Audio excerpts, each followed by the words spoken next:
Organization. Mga kababayan ko, warrant of arrest. Kung makita mo si Bong Revilla, ituro mo para maaresto. Oh, run. Bong Revilla, run. Warrant of arrest is on your way. Parang kanta ni Samson and Delilah. Sabi ni Samson and Delilah, in the Bible, 1,000 years BC, tells a story of an ancient history. Now to tell us, in a march, get set and go. I hope you trust a hungry lion than a guy with a cheating heart. Oh, run, Samson, run. Delilah on her way. Yan. Yan ang mangyari. Ano ba naman kasi, kaibigan? Bakit naman? Bakit ka pa sumali sa flood control na yan? Na-quit ka na nga sa unang plunder mo. Ito na naman. Parehas lang kayo ni Jinggoy Estrada. Hindi kayo natututo. Kaya siguro, paborito ninyo si paborito niyo si Gary Valenciano. Sabi ni Gary Valenciano sa'yo, andyan ka na naman. Patukso-tukso. Di na natuto. Ilang ulit na bang? Iniiwasan ka, di na natuto. Oh, yan ang hirap. Yan ang hirap.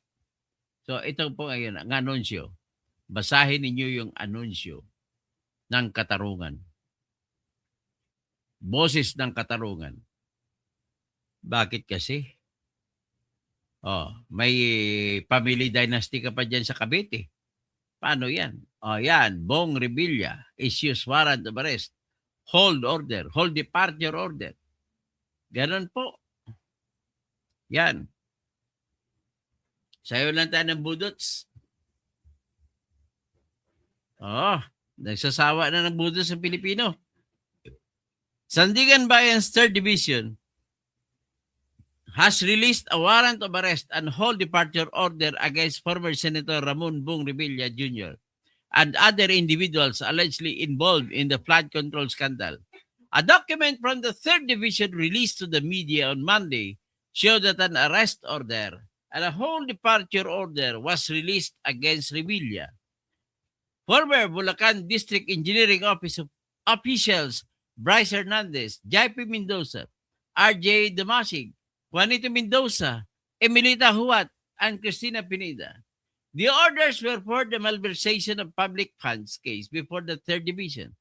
Revilla was dragged into the infrastructure corruption issue after former Public Works Undersecretary Roberto Bernardo said that a mix of senators and House of Representatives lawmakers received kickbacks from Department of Public Works and Highways project.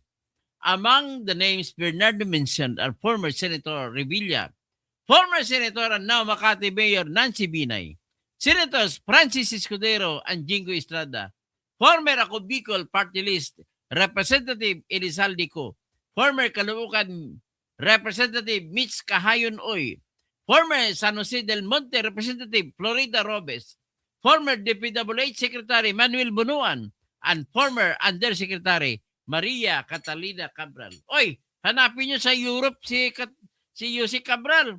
Hindi daw namatay, nandun sa Europe. Ako.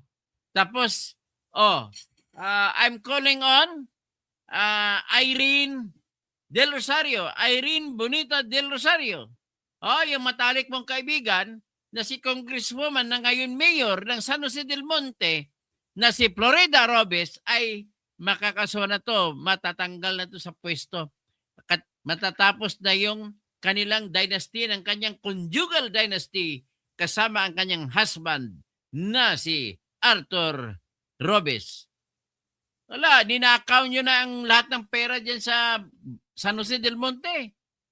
Mga flood control mo dyan, na lumalabas, wala palang flood control. Nakalagay tarpaulin. May project. Wala ka naman makitang project. Pero may tarpaulin. Binayaran doon, tarpaulin. Oh, kita mo, Bong Revilla, paano ito? During the Senate hearing last November 14, Bernardo said he has a close and friendly relationship with Revilla, explaining that they frequently met at an important social gatherings. Senator Revilla later on became a godparent of two of my daughters, while I became a godparent to one of his children. Because of his close relationship with Revilla, Bernardo said the lawmaker asked for his assistance on several matters. Sometime in the third quarter of 2024, Revilla and I met where he asked for a list of projects for funding ostensibly to help him in his national campaign. When Senator Revilla asked about the percentage of the commitment, I suggested either 20% or 25%, to which Senator Revilla said 25%.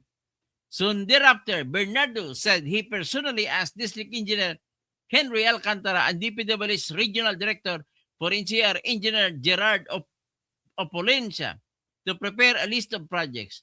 Bernardo said he was told by Opolencia that the 25% was already loaded into his vehicle. Aside from this, Bernardo said he directed one of his aides to deliver another commitment. Pangalawang delivery na to 250 million to Revilla's residence in Bacoor, Cavite. Yung tinatawag white truck. Before the start of the campaign period for the national positions. So, paano ngayon yan? Bong, I pity you. Kaibigan kita, pero ito nangyari. What shall we do? O, paano yan? So, ito ngayon ay tingnan natin. Balikan natin yung binanggit niya, no? Ni the case. Tingnan natin kung may katuturan to. Kasi nga, I just want to be fair to Bong Revilla being my friend. Kung talaga may katuturan ito.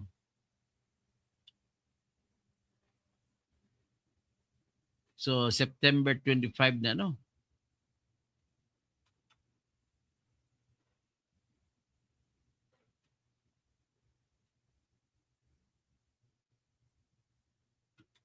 Blue Ribbon hearing.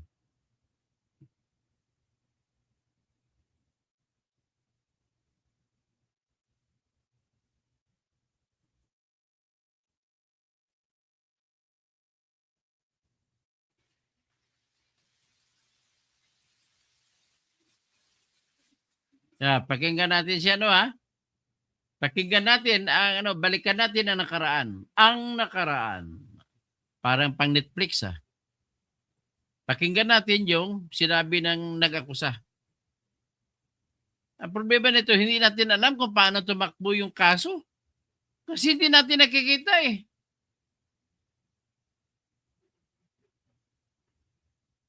Moreover, I will disclose and expound on related incidents where I gave him a list of projects and campaign contributor, Alcantara, Engineer Bryce Hernandez, Engineer JP. It lays out details. Sorry, excuse me. You have your counsel now. Greater freedom to access files, civil engineer by profession.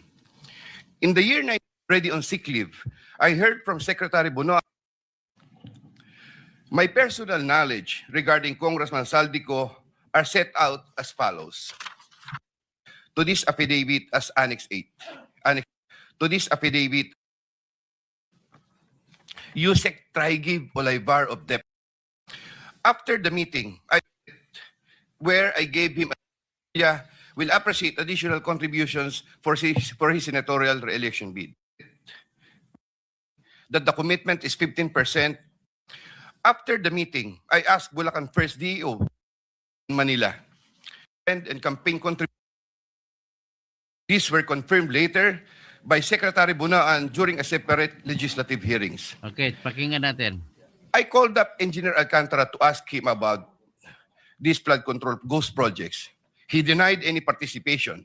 Subsequently, he likewise told me that he even convened the officers of Bulacan First DEO to confront them about these ghost projects, and that some officers, it was Engineer Hernandez, who was the primary person responsible for the same.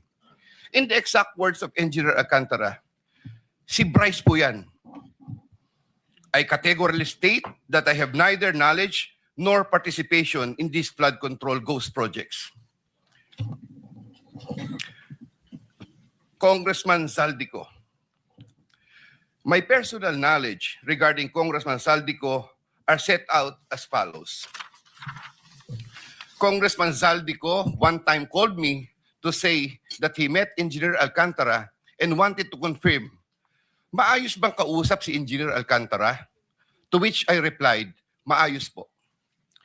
Engineer Alcantara then told me that Kong Zaldico was asking for a 25% commission, and out of that amount, 2% was to be shared equally between Engineer Alcantara and myself. In his exact words, boss, hati na tayo sa 2%. Furthermore, Engineer Alcantara would tell me every time that he made deliveries of cash to Congressman Zaldico in compliance with his commitment to Congressman Zaldico.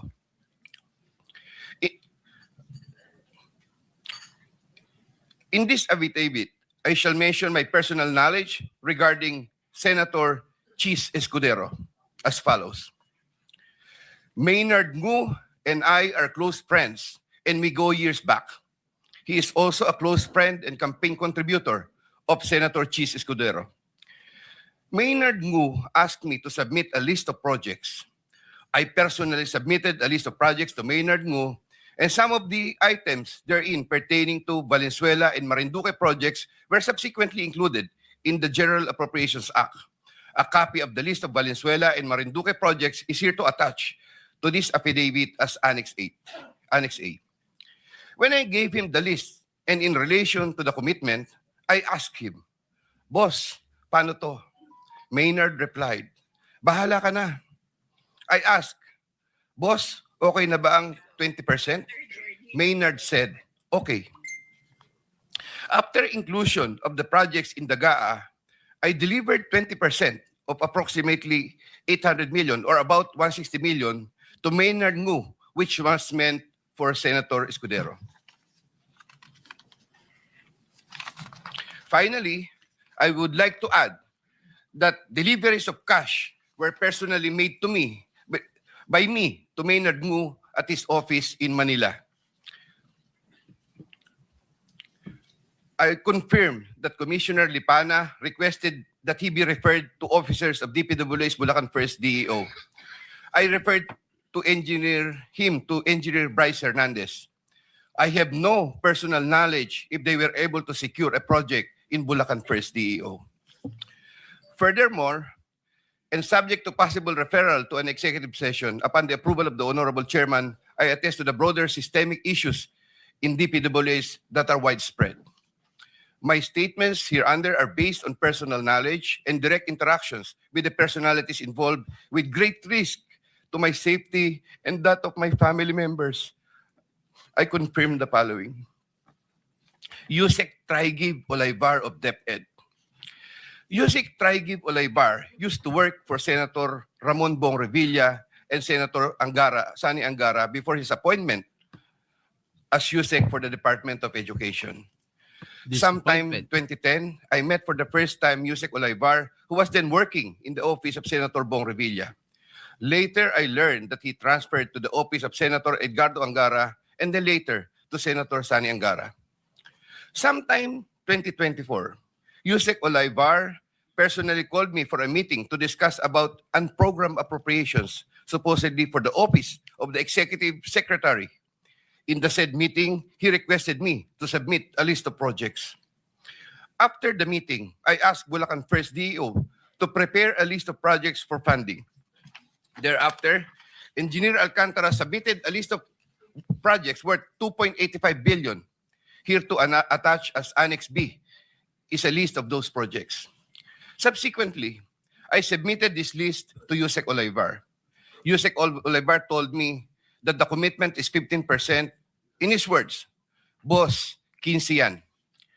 Thereafter, the DPWH received a special allotment release order for 2.85 billion for the projects listed Annex B, in Annex B. Engineer Alcantara, from time to time, would collect and deliver the agreed 15% commitment to me, which I delivered or cost to be delivered to Yusek Olivar in Magallanes, Makati, and other places.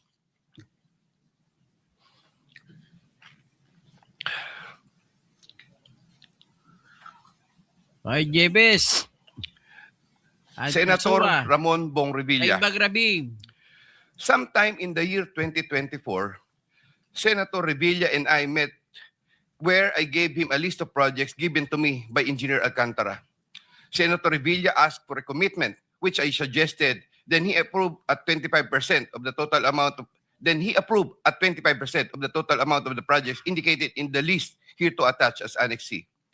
I relayed the 25% commitment to Engineer Alcantara and told him that Senator Revilla will appreciate additional contributions for his senatorial re-election bid. Engineer Alcantara collected the 25% commitment, or about 125 million, which was turned over to me and then delivered to Senator Revilla in his house in Cavite.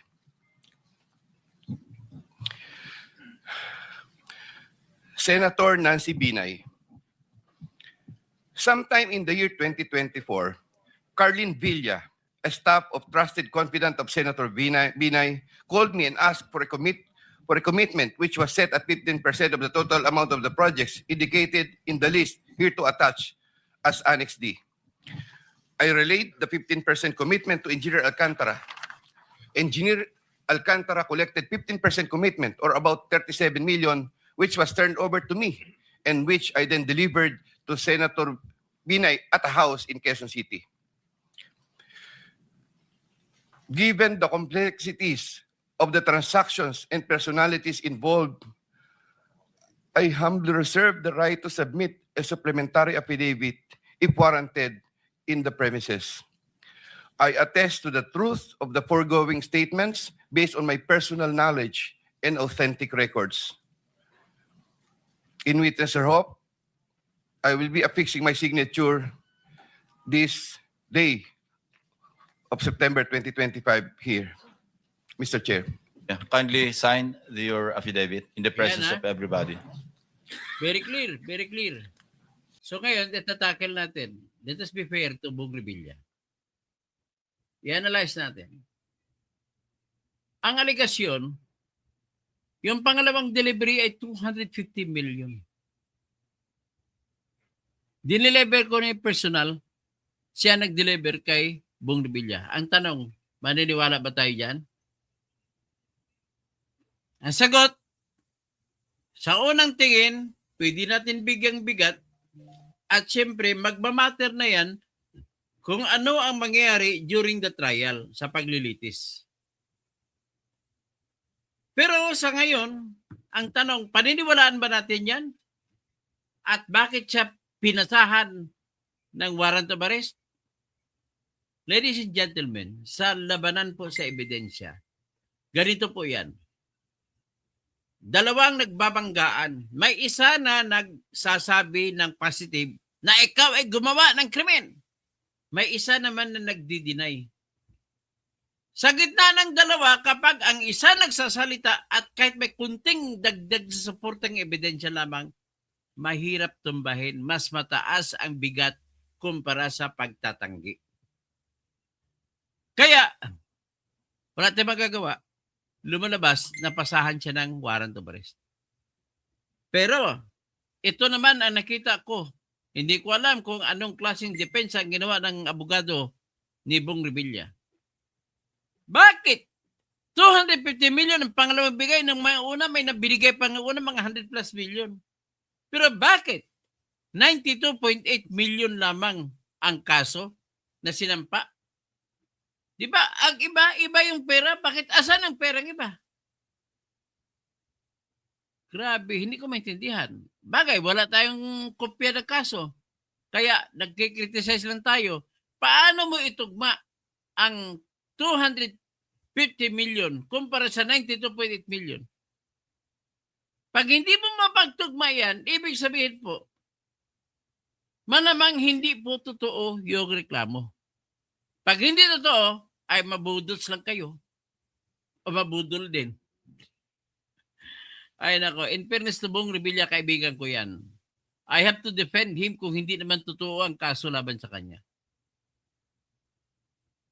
Klarong-klaro sinabi ni Bernardo, yung pangalawang bigay 250 million. At bakit po ang sinampa niyong kaso 92.8 million lang?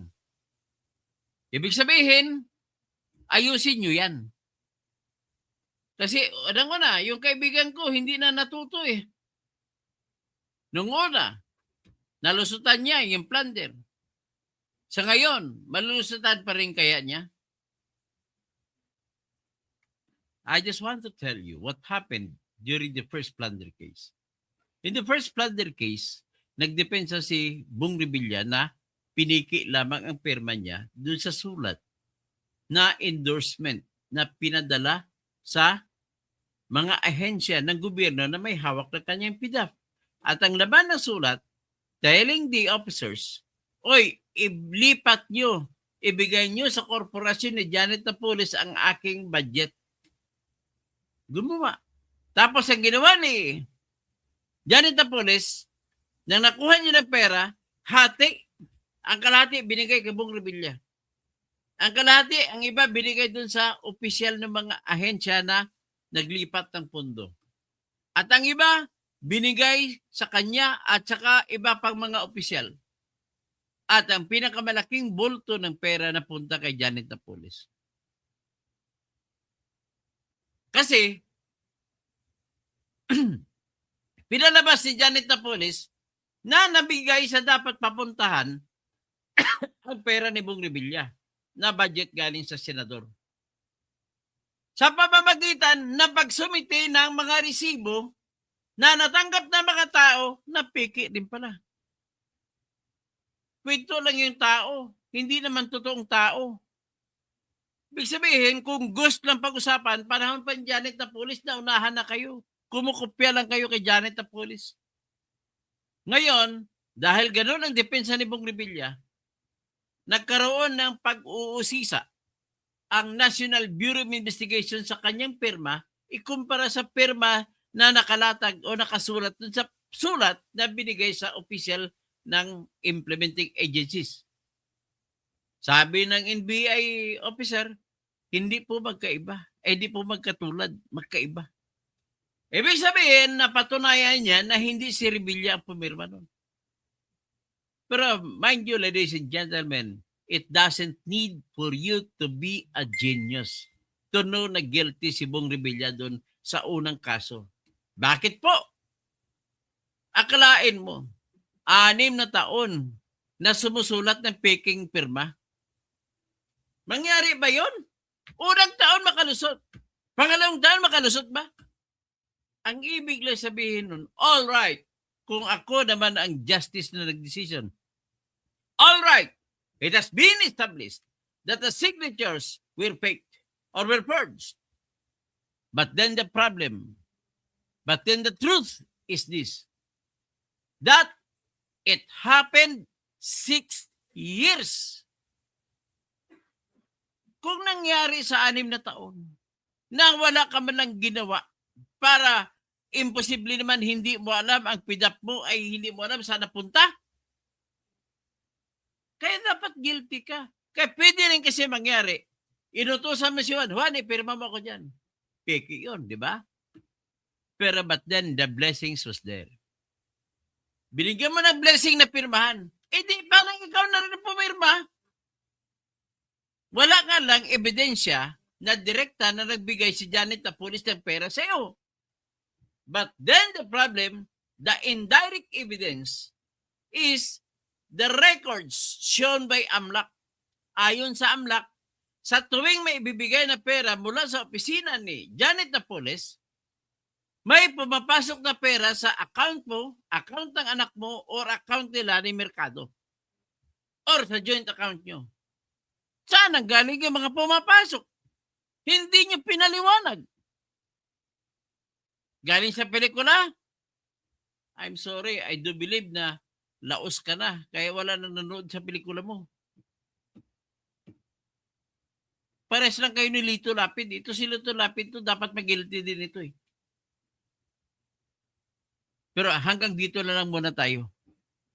At least, what is important is, yung chief of staff yan, namatay pa. Kasi ang ginawa niya, Sinisisi niya, tinuturo niya pumirma ng aking pirma ay chief of staff ko na si Attorney Richard Camby. Kawawang Camby. Sentensyado. Nag-apila pero hindi natapos. Bakit? Namatay siya sa COVID sa loob ng bilibid. Hindi ko alam kung totoong COVID yun o pinatay lang ni Bantag. Para hindi na makareklamo. Yun lamang po ang ating pag-usapan. Mag-shoutout na po ako. Jose Abonete, good PM po. Oy, thank you for coming back. Ingat po kayo palagi. God bless. Philip Filas. Pero ang chief of staff ng abogado niya, na preso, nabilang po. Pero namatay na ngayon. Marlon de la Cruz, residence. Residence na po siya. Residence saan? Nasa Spain na? Ganon? Nasa Spain. Nasa Spain. O sa Argentina. Tapos kakanta lang, Don't cry for me, Argentina. The truth is, I never let you. From where I want you, naalala ko to si Evita Peron. Nung natumba ang Argentina, magnanakaw ang kanyang asawa, si Noriega, magnanakaw din. Noriega ba, asawa niya? Nagkamali ako, hindi ko alam. Okay, Cinderella, ganyan ang didisit, lalo pa kapag kalbo. Ganun ba? O didisit? O sige, pues, tatanggalin na kita, ban the user. Ban ka na. Kasi kay maasar ako siya, mahiblad ako, baka mamamatay pa ako. Pilipilos, Piatos. Pilipilos, kaluoy isang chief of staff siya. Amo na preso. Angelo Dadula, ingay ng mga daga ngayon. Ganun ba? Nire-request ko siya, pagbigyan kita, Angelo Dadula. Kung mag-comment kayo, walang problema kontra kayo sa akin. Pero mag-comment naman kayo na maayos, hindi yung mga pang-personal. Okay? Pagbigyan kita ko, hindi ibaban na kita rito. Pilipilos, kaduha na siya. Nakadalawa na, hindi pa rin natututo. Pilipilos, wala. Gid nag-like to. Meaning, walang, meaning wala gid may nagpati. Never Hermosa. Never Janet Orsua. Sino pa? Si Tia Alpha. The Alpha. Yari ka Panday. Panday pera. Yan pala, Panday pera. Namamanday ng pera, yan ang problema. Arya San Jose. Arya San Jose, mga kurakot, mga robes, mga kurakot sa San Jose del Monte. Hanggang dyan lang muna siguro tayo. Pilipilos, Romel Bengson, may pinapabalik na pera kay Bungar. Ang Sandigan Bayan, hindi pa rin sinauli. 124,500,000. Yan ang tinatawag, acquitted ka pero pinapabalik ang pera. Anong ibig sabihin? Hindi ka guilty pero may kinuha kang pera? Wow! Ano yung klaseng ginawa mo? Justice Geraldine Faith Ikong, you are corrupt. Narinig ko, Justice, inabsulto mo si Bong Revilla dahil nakatanggap ka 200 billion.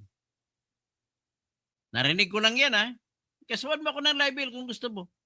I accept it. I will challenge you. Good evening. Dapat ang AMLAC, freeze ang mga bangko. Andre Gueco, mayapabingi, mga kabalin ko. Albert Ingito, same, malusutan. Tingnan natin kung makalusot pa to. Sigurado to, matutumba to si Budots. Sasayaw na lang siya ng Budots forever sa loob ng kulungan. Nieves Janet Orsua, si Sir Toto, gusto namin ng tita ko kasi magaling mag-explain at katotohanan. Yan, explain ko lang Didimo Alcobendas, Idol Toto, good evening. So, Roel Villabora, sana maaresto na rin yung mga congressmen. Dapat yung mga congressmen na yan sa Quezon City lahat, maaresto na yan. Lalo na ang asawa ni Maine Mendoza. Si RJ. RJ, anong pilido ni RJ? Arjon Atayde. Nako. Aaron Manlas. Tapos yung congressman na mataba, dalawa dyan. Sino isa? Si Ralph Wendell Tolfo. Kung uminom ng alak, 6.7 million. Grabe. Tapos ang isa pang mataba si Patrick Vargas. Putang ina. Saan nanggaling yung naging dahilan mataba ka? Ha? Yan na po ang glutinous ka. Pag glutinous ka, kawatan ka. Ganun na kasimple lang po yan. Elon Musk. Akala ko Elon Musk. Ginawang family corporation kasi ang pagkapolitiko nila. Ayun, congressman ang dalawang anak niya. Asawa niya, congressman. Kinukuha niyo na lahat ng pwesto dyan sa Bacoor, Cavite. Argo, Kawawang Revilla, tinraidor ni BBM. Nagtatraidor ni pinagkapwa magnanakaw. Host, si Don Gonzales pa. Nako. Yan, Aurelio Don Gonzales. Ha? Isa sa pinakakawatan na Kapampangan, si Aurelio Don Gonzales. Binibigyan mo ng kahiyan ang kanlahing Kapampangan eh. Mas matindi ka pa kay Bong Pineda. Oh, Tambayan. Shout out. Attorney, kaya nga siguro gagamitin ko yung mga tribo para sisihin ko mga tribo kung may mananalo na mga kurakot sa kanilang tribo, sino ang may kasalanan? Eh di ka tribo mo. Oh, Batangas. Si Gargiola, bakit nananalo? Number 1 na corrupt na Batanggenyo. Sikan-sikan lang si Ralph Pricto. Tapos bakit niya pinanalo si Vilma Santos na mahilig bang manlalait ng tao. Kasi kung muna sa taas niya. Siya naman, kayo naman sa baba. Pero ano sabi sa'yo? Anong sabi ni Bishop Siscon? Bumaba naman kayo. Mahiya naman kayo. Wala talaga kayong hiya. Hanggang hindi ako titigil sa pagsisigaw sa inyo hanggat hindi kayo lahat mabibilaggo. Si Franz Pumarin, idol ko pa ito sa basketball. Magnanakaw din pala ito. Mayroon ding flood control. Tapos isa pa si Marivic Copilar, deny to death pa. Na wala daw siya natanggap mula kay Colonel Diskaya. Ay, nako. Pati isa to si Marvin Rillo. Ay, nako. Grabe kayo ng mga congressmen. Number 1 to congressman sa Quezon City. Ay, res ipsa locator, sabi ni Pilipilos. Okay. Sabi ni Tambayan, shout out, attorney, ano sa tingin nyo, attorney, tanim impeachment pa? Tanim impeachment ang ginawa. Puta, akala ko may tanim bala lang. Anong klase ibang tanim? Tanim, flood control, tanim. Kunwari may flood control, wala. Puro mahilig tong panahon ni Bongbong Marcos, panay tanim. Grabe, kakahiya ka naman, Bongbong Marcos. Ang yabang mo, makapal ang mukha mo. Saan ka nakahiram ng makapal na mukha? Kay tatay mo? Halata na nga mga mali-mali ang pera na binibigay sa iyo na 2 bilyon kada buwan tapos hindi mo itatanggi mo ang kapal pa na mukha mo? Saan naman kukunin yung mga litratong yun ni saldi ko? Kung hindi totoo yun. Aber! Bakit? Doon una, nung hindi pa bumaliktad si Saldico, tinatanong ka, ano nangyari kay Saldico? Wala po tayong ebidensya eh. Pero nung nagsalita, Saldico laban sa'yo, 1 linggo lang may warrant of arrest na kagad. Grabe ka. Heber, Hermosa, halos lahat nanalo, nagbabayad yan kay itong si Garcia. May araw ka rin pag makita kita, Erwin Garcia, sasampalin kita. Grabe ka. Okay, hanggang dyan na lang muna. May gagawin pa ako.